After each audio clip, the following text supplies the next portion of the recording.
Cómo tratar con lo santo. De la unción a la gloria. ¿Baja usted su cabeza en silenciosa reverencia cuando entra a una iglesia corriente? Me sentiré sorprendido si su respuesta es sí. A. W. Tozer. Mi vida cambió para siempre durante un fin de semana de octubre en la ciudad de Houston, Texas, cuando la presencia de Dios invadió la atmósfera como un rayo y partió en dos el púlpito en el servicio del domingo. Jamás olvidaré cuando le dije a mi amigo, el pastor, «¿Sabe? Dios pudo haberlo matado». Yo no reía cuando le dije estas palabras. Es como si Dios hubiera dicho, «Yo estoy aquí y quiero respeto para mi presencia». Un cuadro de la tumba de Usías irrumpió en mi mente en ese momento. Nosotros no sabíamos lo que pedíamos cuando dijimos que queríamos a Dios. Yo sé que creíamos saberlo, pero no era así. Cuando Dios se manifestó de veras, ninguno de nosotros estaba preparado para la realidad de su presencia. Como lo mencioné en el primer capítulo, ese día hubo muy poca predicación, pues no tuvimos otra alternativa. Dios se posesionó de nuevo de su iglesia por un periodo de tiempo y no permitió ninguna cosa que Él no ordenara en forma específica para dicho servicio. El grueso manto de su tangible presencia era tan denso que yo alcancé una comprensión cercana y personal del significado del relato bíblico que dice: «Y cuando los sacerdotes salieron del santuario, la nube llenó la casa de Jehová, y los sacerdotes no pudieron permanecer para ministrar por causa de la nube, porque la gloria de Jehová había llenado la casa de Jehová». Primera de Reyes 8, 10 al 11. Dios se manifestó en forma tan repentina y con tanta fuerza dentro del templo de aquella iglesia que estábamos temerosos de hacer cualquier cosa a menos que Él nos diera instrucciones específicas.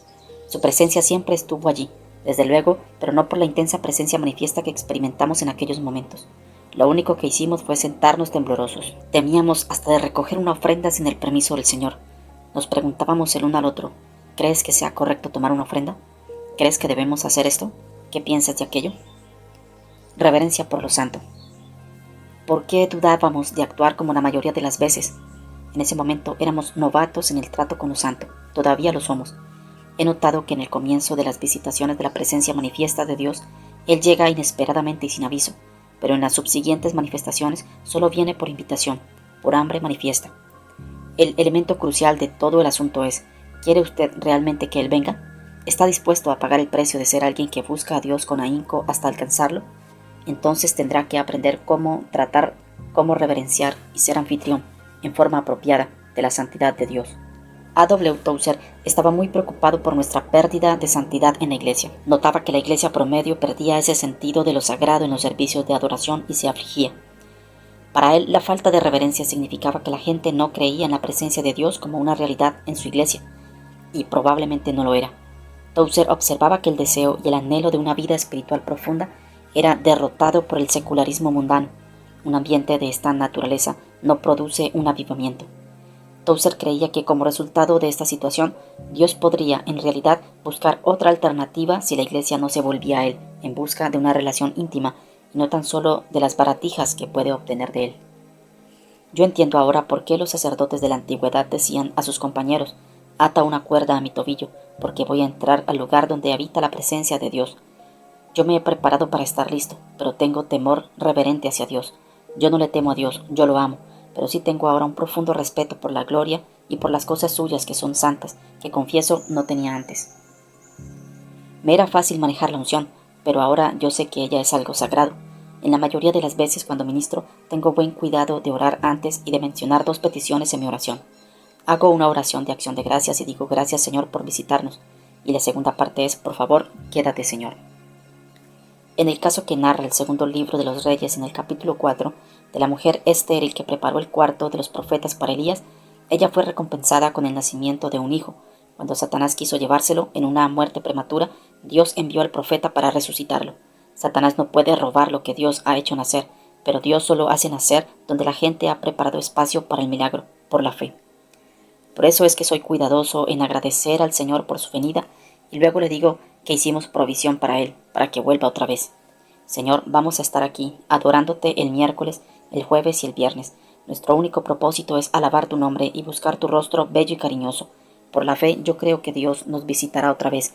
He aprendido en su palabra que cuando Él visita a alguien, nacen cosas nuevas y preciosas, y aun si Satanás procura matarlas, Dios moverá cielo y tierra para dar vida de nuevo a lo que Él ha hecho nacer. Necesitamos aprender a tratar lo santo de Dios con mayor ternura y sensibilidad. Recordar que lo bueno puede convertirse con rapidez en el peor enemigo de lo mejor. Si quiere lo mejor de Dios, sacrifique lo que piensa que es bueno y aceptable. Si usted y yo descubrimos lo que es aceptable para Él, lo mejor, entonces la promesa de la visitación se convertirá en realidad. Pienso que nos hemos vislumbrado de lo que Dios hace. Él se dirige a su posición. Vamos hacia donde reside la gloria de Dios. El capítulo 13 del primer libro de las Crónicas nos dice que después de haber sido coronado como rey de Israel y tras derrotar a los filisteos, David decidió llevar otra vez el arca del pacto a Jerusalén.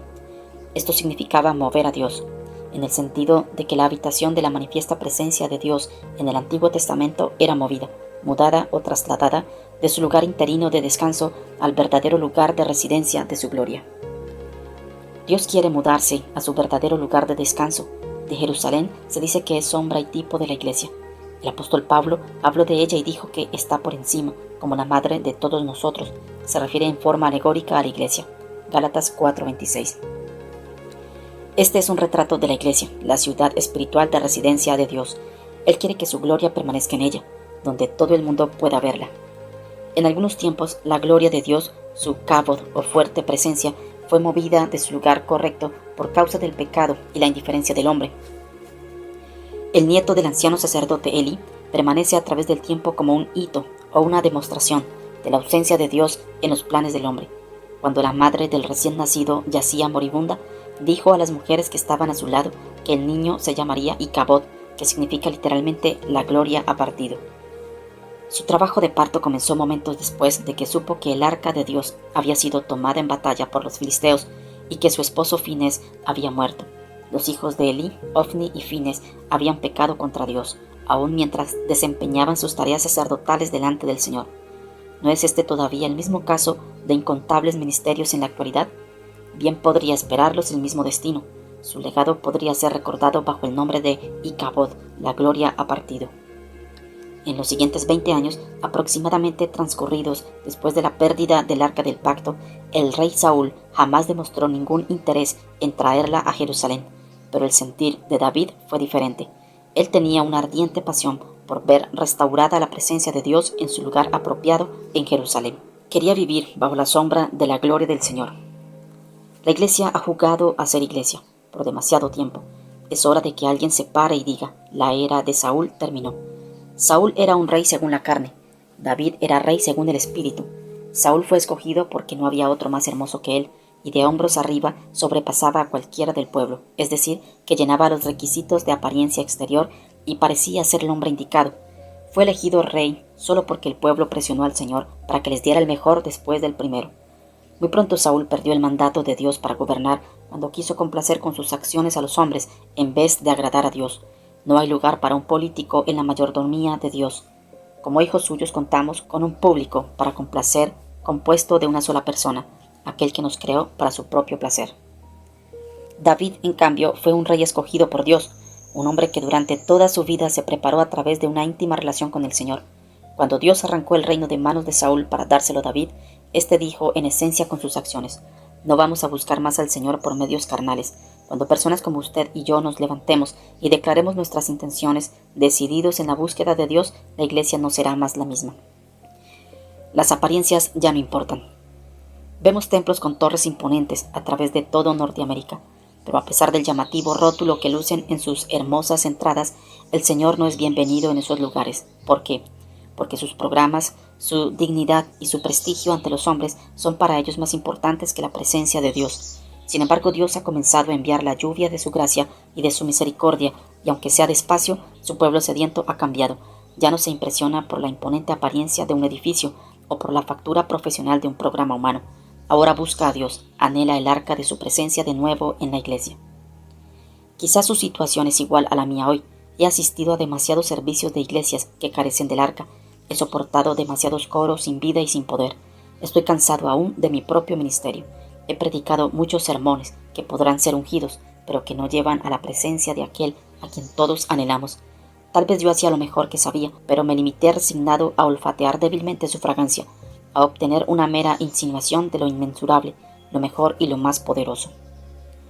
Todo lo que logré bajo la unción fue un poco de humo en el lado equivocado del velo, cuando lo que anhelaba en realidad era deslizarme por debajo de él y contemplar la gloria de Dios al otro lado. Yo estoy agradecido por la unción, pero ahora sé que Dios posee aún mucho más para nosotros, Él mismo. Me esforcé y laboré por décadas en el ministerio, pero ahora he descubierto que cuando la densa presencia de Dios viene, todo lo que hago palidece comparado con lo que Dios hace. Cuando Dios entra en escena con su presencia manifiesta, todos, santos y pecadores, ricos y pobres, sabios e ignorantes, jóvenes y viejos, todos se postran en temor reverente ante su gloria. Debemos ir más allá de pedir la unción y buscar su manifiesta presencia, la gloria misma de Dios. La unción capacita y da poder a la carne. Usted predica y canta mejor. La gloria abate la carne. Busque la gloria. David recordaba su íntima comunión con Dios en los campos de su padre. Rememoraba sus encuentros sobrenaturales con el Señor como un joven y humilde pastor que enfrentaba osos, leones y hasta al más poderoso guerrero filisteo. Muchos años después, como el recién coronado rey, tanto de Judá como de Israel, David efectuó su primer movimiento para realizar su sueño. Entonces David dijo a toda la asamblea de Israel: si ustedes lo aprueban y si el Señor nuestro nos abre camino, enviemos por nuestros parientes que han quedado en todos los distritos de Israel, y también por los sacerdotes y levitas en las aldeas y ciudades en donde ellos tienen tierras en común, para que se reúnan con nosotros. Y vayamos y traigamos el arca de nuestro Dios, porque mientras Saúl vivió, jamás acudimos por ella. Primera de Crónicas 13, 2-3. Los Saúles y la carne han procurado hacer las cosas a su manera durante mucho tiempo. Gracias a Dios por los pastores y por las iglesias que mantienen suficiente hambre de la presencia de Dios, hasta el punto de dejar todas las cosas de lado y decir: quizá tenemos un hermoso edificio, tal vez tenemos un tabernáculo, pero necesitamos a Dios. Muchas veces Israel tenía los adornos de Dios, pero no a Él. Los judíos de los tiempos de Jesús guardaban el tabernáculo, realizaban cada sacrificio ritual a la perfección, seguían todas las normas de la ley y mantenían el sacerdocio levítico que funcionaba todo el tiempo, pero el arca del pacto se encontraba lejos. A veces me pregunto si el velo dividido no revelaba también el vacío de la religión desviada del camino. El rasgamiento reveló que el lugar santísimo estaba vacío. Los sacerdotes y líderes religiosos no entendieron el secreto de que el velo había sido rasgado por una lanza romana en una colina no muy distante del templo. Toda la actividad religiosa se efectuaba fuera del velo, mientras detrás había solo vacío y silencio. A veces usted se da cuenta de que algo falta y emprende una jornada para llegar al arca. Los fariseos jamás quisieron admitir que ellos no lo supieran ni lo tuvieran todo. Entonces David reunió a todo Israel para que trajesen el arca de Dios de Kiriat Jearim, y subió David para pasar de allí el arca de Jehová Dios, que mora entre los querubines, sobre la cual su nombre es invocado. Primera de Crónicas 13, 5-6. En los días de David, si alguien quería la gloria de Dios, se acercaba al arca del pacto, que se encontraba todavía en la casa de Abinadab, en Kiriat Jearim. Allí fue dejada por los aturdidos israelitas de Bet-Semes, después de que más de 50,000 de ellos habían muerto a consecuencia de su mal manejo. Ellos murieron porque miraron dentro del arca sagrada, en donde habitaba la presencia de Dios, como si fuera una caja común y corriente. Tuvieron la osadía de abrirla y de mirar adentro como si fuera nada más que una bonita caja de juguete. 20 años más tarde, David realizó una peregrinación de aproximadamente 25 kilómetros para encontrar la gloria ausente. Pusieron el arca de Dios sobre un carro nuevo y la llevaron de la casa de Abinadab, que estaba en el collado, y Usa y Ahío, hijos de Abinadab, guiaban el carro nuevo. Y cuando lo llevaban de la casa de Abinadab, que estaba en el collado, con el arca de Dios, Ahía iba delante del arca. Y David y toda la casa de Israel danzaban delante de Jehová con toda clase de instrumentos de madera de haya, con arpas, salterios, panderos, flautas y címbalos. Cuando llegaron a la era de Nacón, Usa extendió su mano al arca de Dios y la sostuvo, porque los bueyes tropezaban. Y el furor de Jehová se encendió contra Usa, y lo hirió allí Dios por aquella temeridad, y cayó allí muerto junto al arca de Dios. Y se entristeció David por haber herido Jehová a Usa, y fue llamado aquel lugar Pérez Usa hasta hoy. Y temiendo David a Jehová aquel día, dijo: ¿Cómo ha de venir a mí el arca de Jehová? De modo que David no quiso traer para sí el arca de Jehová a la ciudad de David, y la hizo llevar David a la casa de Obed-Edom Geteo. Segunda de Samuel 6, 3-10. David y su equipo de hombres procuraban manejar la santa presencia, y la gloria de Dios con manos humanas. ¿Cómo maneja usted la santidad y la gloria de Dios? Dios le permitirá hacer las cosas a su manera hasta cierto punto. He oído decir que la caravana de David tropezó con una protuberancia en el camino irregular y disparejo. ¿Quién puso ese montículo en el camino?, se preguntaban. Parece que hubiera sido Dios mismo, y Él tiene todavía una manera de provocar choques en la amplia avenida del razonamiento humano. Así nos vemos forzados a retardar el paso y a preguntarnos, ¿estoy haciendo lo correcto? El tropiezo en el camino. Los problemas de David surgieron cuando él y su grupo quisieron hacer caso omiso del tropiezo en el camino. El Señor jamás ha planeado que su gloria cruja sobre los mecanismos, los vehículos o los programas humanos. Él ha ordenado que su gloria sea siempre transportada por vasos humanos santificados o separados, que respeten y reverencien su santidad. Los hijos de Abinadab habían pasado 20 años alrededor del arca. Para ellos era una caja o un cofre ornamental ordinario. Probablemente fue un honor para ellos haber sido escogidos para conducir la carreta que debía transportarla, pero ninguno de estos dos jóvenes estaba preparado y no sabían nada de las antiguas advertencias en relación con la santidad de Dios. Cuando el cortejo de David llegó al lugar del camino en donde el arca de Dios sería sacudida, los bueyes tropezaron y Usa extendió su mano y agarró el arca para estabilizarla. El nombre de Usa significa literalmente fortaleza, osadía, majestad, seguridad. La presencia de Dios jamás necesita de la asistencia o la dirección o la osadía del hombre para sostenerse en el lugar apropiado. Ni Dios permitirá al brazo de la carne gloriarse en su presencia sin enfrentar la muerte. La gloria de Dios quebrantó la carne que se acercó a ella en estado viviente y Usa murió instantáneamente. Solo los muertos pueden ver el rostro de Dios y solo quienes en arrepentimiento han muerto para sí mismos pueden tocar su gloria. Pienso que ninguno de nosotros ha visto funcionar la iglesia como lo hacía la iglesia de Jerusalén, según lo vemos en el libro de los Hechos. La muerte de Ananías y Zafira por mentirle al Señor, descrita en Hechos capítulo 5, versículo 1 al 11. Debería ser reexaminada por la iglesia de nuestros días. Ese mismo espíritu comienza a visitar la iglesia de hoy, y sus normas de santidad no han cambiado.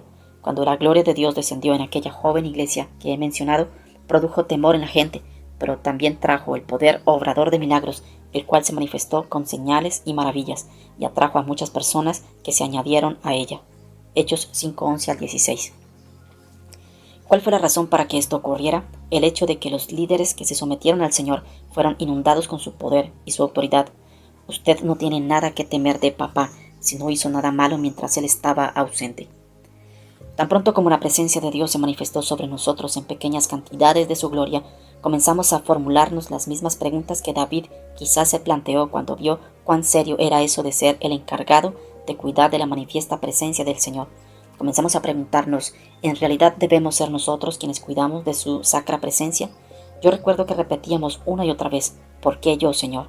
David, el salmista de las colinas y el guerrero de Dios, descubrió repentinamente otra faceta del carácter del Señor para él desconocida. Sin duda, nadie en Israel había visto este aspecto de Dios, y es triste decirlo, pero la iglesia hoy tampoco lo conoce. David decidió cancelar el viaje a Jerusalén y apartarse a un lado para dejar la presencia que él ahora temía, en el hogar de Obed-Edom, en cercanías de Gad, anterior fuerte de los filisteos. El arca permaneció allí por 3 meses y el Señor bendijo a Obed-Edom, a su familia y a todo lo que era suyo. ¿Por qué David tropezó igual que los bueyes cuando tiraba del carro? Él se sentía conmovido, cumplió con todo lo que sabía que debía hacer de la manera más respetable. De hecho, los métodos de David no eran diferentes a los utilizados por los filisteos años atrás para transportar el arca a territorio israelita, según el relato de 1 de Samuel 6:7. David encabezaba la procesión con danzas alrededor de la carreta, junto con el resto de la gente, mientras muchos otros tocaban instrumentos y cantaban. Como era obvio, él creyó que Dios estaba complacido con sus esfuerzos de ese día. Ellos constituían una pequeña y feliz iglesia que llevaba la presencia de Dios al lugar donde pertenecía. Entonces tuvieron un santo tropezón en el camino, en el bronco terreno de Nachón, una palabra hebrea que irónicamente significa preparado. La verdad es que ellos no estaban preparados. Cuando Usa casualmente extendió su mano para estabilizar el cofre de Dios y evitar así que cayera desde el vehículo humano, Dios pareció decir, miren, hasta aquí les permito llegar con su autosuficiencia, ya es suficiente. Si realmente quieren mi presencia de regreso a Jerusalén, entonces van a tener que hacerlo a mi manera. Entonces derribó y le dio muerte a Usa en el sitio mismo de su temeridad y detuvo en su ruta el desfile de David. Dios irrumpió fuera de su cofre y desbarató los planes del hombre aquel día. Le tomaría a David 3 meses recobrarse, arrepentirse, investigar y regresar por la gloria de Dios. Lo mismo ocurre en el día de hoy, cuando tenemos un encuentro con la manifiesta gloria del Señor. Con demasiada frecuencia extendemos nuestras manos en carnal engreimiento o soberbia para detener a Dios, a quien hemos mantenido confinado en un cofre para evitar que se salga de nuestro humano y maltrecho programa ministerial o de nuestra tradición. No debería sorprendernos cuando la gloria de Dios rompe el cajón de nuestras doctrinas o de nuestras tradiciones y nos da una buena sacudida. Siempre muere algo cuando la gloria de Dios se encuentra con la carne. David cambió sus planes y métodos debido a la grandiosidad de la presencia de Dios que de repente comenzó a comprender. Un pensamiento llegó a él: esta no es una cuestión de poca importancia. ¿Qué estamos haciendo? ¿Soy yo realmente la persona indicada para esto? ¿Quiere usted pagar el precio? Es allí precisamente donde la Iglesia se encuentra en este momento crucial de los últimos tiempos. Hemos alcanzado el punto de este mover de Dios, en el cual procuramos transportar la gloria otra vez al lugar que ella pertenece o donde debe estar. Nos hemos metido por el trayecto escarpado del camino donde ocurren los tropezones de Dios. Es tiempo de preguntarnos: ¿somos de verdad los indicados? ¿Queremos en realidad lograrlo? ¿Estamos dispuestos a pagar el precio y a obedecer la voz de Dios, cueste lo que cueste? ¿Queremos aprender de nuevo cómo tratar y manejar las cosas santas de Dios? Debo advertirle que la gloria de Dios, su manifiesta presencia, puede literalmente partir a la gente en las iglesias locales tal como partió el cuerpo de Usa. Un pastor piadoso debería insinuar a su congregación con amabilidad y diplomacia y decirles: si ustedes no son serios en esto de buscar el rostro del Señor, entonces deberían buscar otro lugar. Si no se sienten cómodos al esperar la presencia de Dios y experimentar la grandiosidad de su gloria, si están incómodos con las extrañas y poco usuales manifestaciones que a veces acompañan su llegada, entonces deberían buscar un lugar con menos hambre y quedarse allí. Por mucho tiempo vivimos una iglesia a nuestra manera, y ya es suficiente. Si ustedes quieren que la iglesia actúe de la misma manera en que Saúl actuó el día de ayer, si se sienten satisfechos con guardar a Dios en su cajón familiar, bien atado y asegurado en sus propios programas y procedimientos humanos, mejor váyanse para otro lugar. Debo advertirles que el tropiezo en el camino nos dice que ya no actuaremos de la misma manera. Es cuando se tropieza en el escarpado suelo de su ignorancia que se da cuenta: esto ya no va a funcionar más de esta manera. Ya no es la forma correcta. Hasta que se dé ese tropezón, tal vez se sentirá muy satisfecho y cómodo con un poquito de danza, algunas arpas pequeñas que no hagan demasiado ruido, unas pocas personas que cantan, danzan y realizan otras actividades conservadoras de vez en cuando. Pero una vez que decide traer de nuevo la gloria de Dios a su lugar apropiado, está destinado a dar un santo tropezón, cuando la gloria del Señor aparezca y traiga muerte a la carne en presencia de todos. El verdadero arrepentimiento que conlleva a la muerte de lo carnal produce temor y es demasiado para ser contemplado por algunas personas. Aquel día en la pequeña iglesia, cuando me incliné para susurrar a oídos del pastor: Dios pudo haberlo matado, ambos sabíamos que habíamos llegado al lugar del tropezón en el camino. Dios nos dijo: ¿hablan ustedes en serio cuando dicen que quieren que yo venga? ¿Me desean realmente? Entonces tendrán que hacer las cosas a mi manera. Nadie sabe cómo manejaron el arca los israelitas cuando la subieron por primera vez a la carreta nueva en la casa de Abinadab, pero lo que sí sabemos es que la trataron diferente después de la muerte de Usa. De algo estamos seguros: nadie volvió a tocarla. Guardaban ahora un nuevo respeto por la gloria de Dios que perduraría por toda su vida. Tal vez dijeron: buena suerte, Obed. Quizá tú ya sabes que sepultaremos a un hombre hoy porque tocó esa cosa cuando dio un tropezón en el camino. Es mejor que tengas cuidado, Obed Edom. David se decía a sí mismo: yo no sé si realmente quiero tener el arca en Jerusalén. Podría matarnos. Lo extraño fue que durante los próximos 3 meses recibió consecutivos informes de las bendiciones que Dios derramaba sobre la casa de Obed Edom y sobre todo lo que tenía. Según lo cuenta la Biblia, la casa de Obed fue tan bendecida que todo lo que tocaba era bendecido también, lo cual parece que incluía sus posesiones, todos los miembros de su familia y aún a sus parientes lejanos y a los animales de su finca les iba mejor. El dinero fluía por todos lados y eran prosperados. Cuando David quiso confirmarlo con Obed Edom, le contestó: sí, es cierto. Bueno, dice David, ¿y qué es lo que has hecho? Nos hemos cuidado de no tocar esa cosa. No les permito a los chicos que se le acerquen. Pero desde que ustedes descargaron esa caja en el vestíbulo de mi casa, es como si de ella emanaran riquezas, poder y autoridad. Cuando camino por la ciudad me ocurren muchas cosas inesperadas. Deprisa David reconsideró su posición oficial en relación con el arca. De pronto fue claro para él lo que la presencia y la gloria de Dios podrían significar para una nación, si habían traído tanta bendición aún a la familia de un humilde campesino. Fue entonces cuando dijo: debo regresar el arca al lugar que pertenece. La llevaré de nuevo a Jerusalén. Cuando David puso el arca sobre el carro nuevo por primera vez, tenía a todo Israel a su alrededor pensando quizá, qué bien, Dios estará muy complacido de la forma en que actuamos. Mire toda esa gente reunida alrededor del arca con instrumentos y danzas. Como nadie se molestó en consultar la opinión del Señor al respecto, él tuvo que apagarles la fiesta. No más, ni un paso más. Se acabó la fiesta. Ustedes han tropezado con el estorbo divino en el terreno carnal y aquí es donde la carne no puede más. Hasta aquí llegaron con los métodos propios. Si en realidad quieren que mi presencia esté donde debe estar, entonces de aquí en adelante hagan las cosas a mi manera. La segunda vez David acertó y se dispuso a diferencia de la primera. Él estudió en la palabra la historia de cómo Dios se movió en el pasado, cómo se trasladaba el arca del pacto de un lugar a otro en los días de Moisés, redescubrió el verdadero propósito y la función de los levitas y del sacerdocio de Aarón. Notó por primera vez que los misteriosos anillos del arca eran para asegurarla y transportarla con algunas piezas de madera. Así que para eso son esos anillos. Es sorprendente que Dios se salga de sus casillas solo por 2 palitos. No doy por supuesta la presencia de Dios. Una inmensa cantidad de líderes cristianos hambrientos de Dios leen todo lo posible en busca del tema sobre cómo Dios se ha movido o se ha manifestado en el pasado. ¿Por qué razón? Porque estamos en el sitio del tropezón santo en el terreno escarpado. De alguna manera vivimos la sensación de que si en realidad anhelamos la santidad de Dios y que la plenitud de su gloria habite en medio nuestro, necesitamos descubrir cómo manejar en forma apropiada lo santo, cómo acercarnos a la gloria de Dios. Sabemos que aquí es donde toda actitud y todo plan carnal tiene que acabar. Pero ¿cuál es la manera de hacerlo según el deseo de Dios? Nuestra hambre de Dios es demasiado profunda para satisfacerla con una sola comida. Buscamos mucho más que su visitación. Queremos que su visitación se convierta en habitación. Queremos su kabod, no ikabod. Queremos su presencia permanente aquí con nosotros. Estamos en la misma situación del rey David. Nuestro peligro más grande en este momento es que los asuntos sagrados se nos conviertan en comunes. El arca del pacto habitó en casa de Abinadab por un largo tiempo, pero la presencia del Señor estuvo allí solo de una manera limitada. Algunos escritores piensan que Usa se movió desde niño alrededor del arca y creció junto a ella.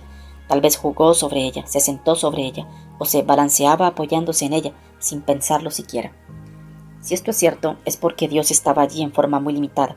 Sin embargo, cuando usted comienza a mover la gloria de Dios y a llevarla de nuevo al lugar que pertenece y en donde debe estar el sentir o la manifiesta presencia del Señor, comenzará a ser restaurada con cada paso que se da de acuerdo a su orden divino. ¿Serían causados los tropezones por el peso adicional de la gloria, por la kabod que estaba siendo restaurada en el arca? Usted ya no estará en capacidad de salirse con la suya en las cosas que solía dar por supuestas. Si no somos cuidadosos, llegaremos a permitir que lo sagrado se torne tan común que pensemos y actuemos en relación con ello como lo hizo Usa con el arca. Puedo tocarla. ¿Se da cuenta? Yo crecí junto a ella. Es inofensiva. Llegará el momento en que hayamos tocado la gloria de Dios en demasía. Jamás dé por supuesta la santa presencia de Dios y nunca suponga que si nadie llora o se sacude con manifestaciones o movimientos extraños, con profecías, es porque Dios no obra. Tenga cuidado cuando ahoga un bostezo de aburrimiento o de satisfacción personal. Muchos de los grandes santos en las denominaciones e iglesias históricas supieron que Dios no siempre se manifiesta a través de lo visible para el ojo carnal.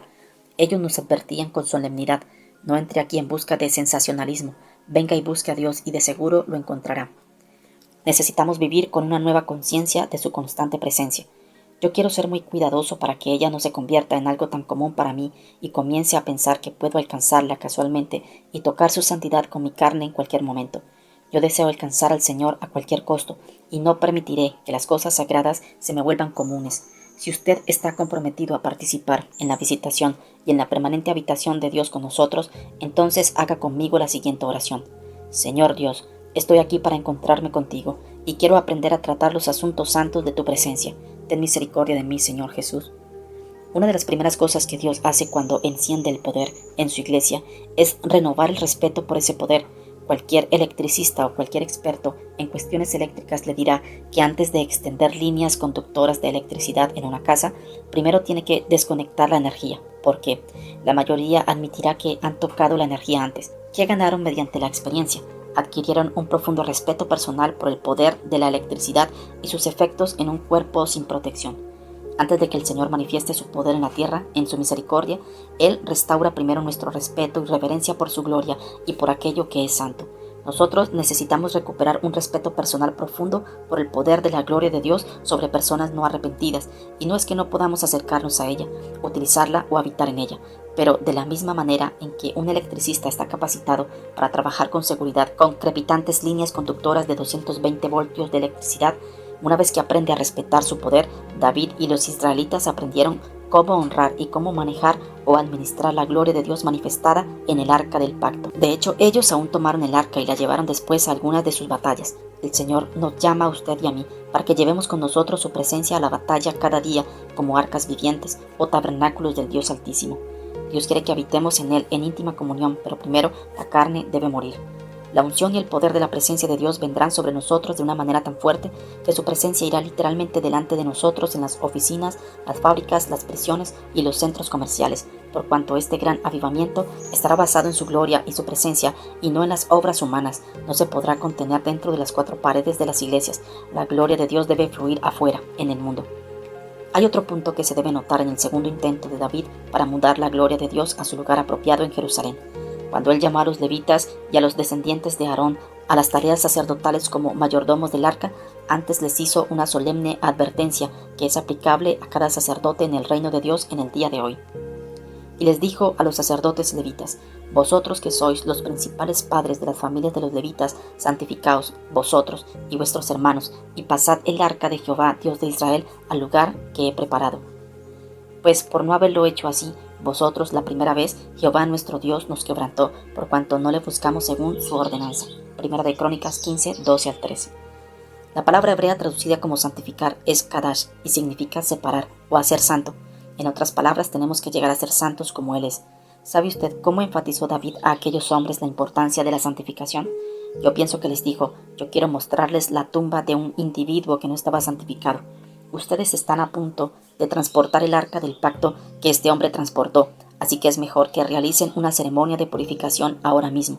Es mejor que limpien sus vidas. Yo sé que el primer hombre encargado de meter una vara por los anillos del arca se consideró a sí mismo como muerto. Solo los muertos vivientes pueden ser depositarios de la santidad de Dios. Más valiosa que una Coca-Cola. Esta manifestación de Dios que se presenta en toda la tierra a menudo ha sido marcada noche tras noche por la purificación en arrepentimiento.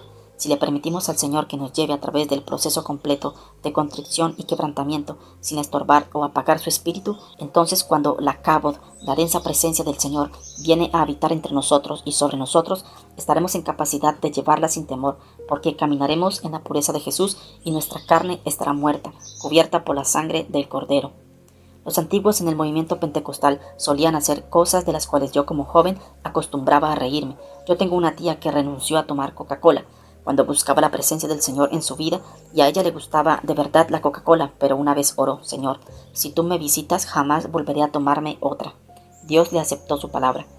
Cuando era niño acostumbraba a mofarme de este hecho y la molestaba mientras agitaba o exhibía ante ella una botella de esa gaseosa. «Hey tía, ¿quieres Coca-Cola?».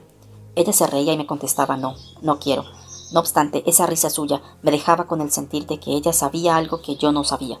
Ahora bien, desde el primer día de la manifestación de la presencia de Dios en aquella iglesia en Houston, puedo decir: ahora comprendo, tía linda, ahora sí entiendo. Nada es tan valioso y digno de conservar si te impide tener a Dios.